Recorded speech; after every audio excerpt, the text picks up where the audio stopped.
ó mà ṣe o àwọn Fúlàní darandaran tún pa àwọn àgbẹ̀ mẹ́wàá lóko wọn. ní báyìí àwọn aláṣẹ iléeṣẹ́ ọlọ́pàá agbègbè Ṣeyi nílùú Yútù níjọba ìbílẹ̀ Takum nípínlẹ̀ Taraba ti sọ pé àwọn máa tó fọwọ́ òfin mú gbogbo àwọn Fúlàní darandaran kan tí wọ́n lọ dènà de àwọn àgbẹ̀ inú ìlú náà tí wọ́n sì pa mẹ́wàá dànù lára wọn lọ́jọ́ Ẹtì Friday ọjọ́ 24 oṣù kọkànlá ọdún 2023 yìí.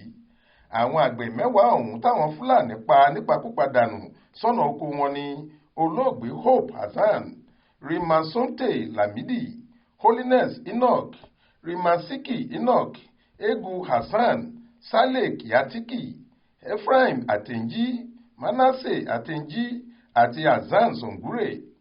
Aláròyé gbọ́ pé òjijì làwọn Fúlàní darandaran ọ̀hún yọ sáwọn àgbẹ̀ ọ̀hún lọ́nà oko wọn lọ́jọ́ Ẹtì Friday ọ̀sẹ̀ tó lọ yìí tí wọ́n sì ṣòro fún wọn nítorí pé àwọn àgbẹ̀ ọ̀hún kò lérò rẹ̀ pé àwọn Fúlàní ọ̀hún lè wá dènà dè wọ́n lọ́nà oko làwọn pàápàá kò ṣe gbáradì fún irú ìjà gbẹ̀mígbẹ̀mí bẹ́ẹ̀.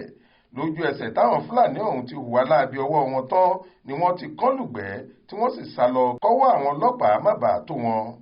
Alukoro iléeṣẹ́ ọlọ́pàá ìpínlẹ̀ Taraba SP Abdullahi Usman tó fìdí ìṣẹ̀lẹ̀ náà múlẹ̀ fáwọn oníròyìn ní olú iléeṣẹ́ ọlọ́pàá ìpínlẹ̀ náà sọ pé gbogbo àwọn àgbẹ̀ ọ̀hún táwọn Fúlàní pa ni wọ́n jẹ́ ọmọ ìlú kékeré kan tí wọ́n ń pè ní Kuteb. Ó ní ọwọ́ òfin máa tó tẹ̀ wọ́n pátápátá pàápàá jùlọ nígbà tá a ti mọ ibi gan tí wọ́n ságbà báyìí. Ó ní a máa tó fọwọ́ òfin mú wọn tá a sì máa fojú gbogbo wọn balẹ̀ ẹjọ́ lórí ohun tí wọ́n ṣe yìí.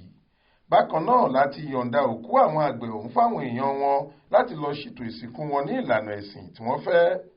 Ọ̀gá àgbà ọlọ́pàá ìpínlẹ̀ náà CP Joseph Eribo ti gbọ́ síṣẹ̀lẹ̀ láabi ọ̀hún tó sì ti pàṣẹ pé kí wọ́n dá ikọ̀ àkànṣe ọlọ́pàá kan tó máa ń rí sọ́rọ̀ àwọn ajínigbé síta láti ṣàwárí àwọn Fúlàní tó ṣiṣẹ́ láabi náà ní kíá kí wọ́n lè jìyà ẹ̀ṣẹ̀ wọn lẹ́kùnrẹ́rẹ́. Adéwálé Adéoyè ló ṣàkójọ ìròyìn yìí fún iléeṣẹ́ tẹlifíṣàn Aláròyé online.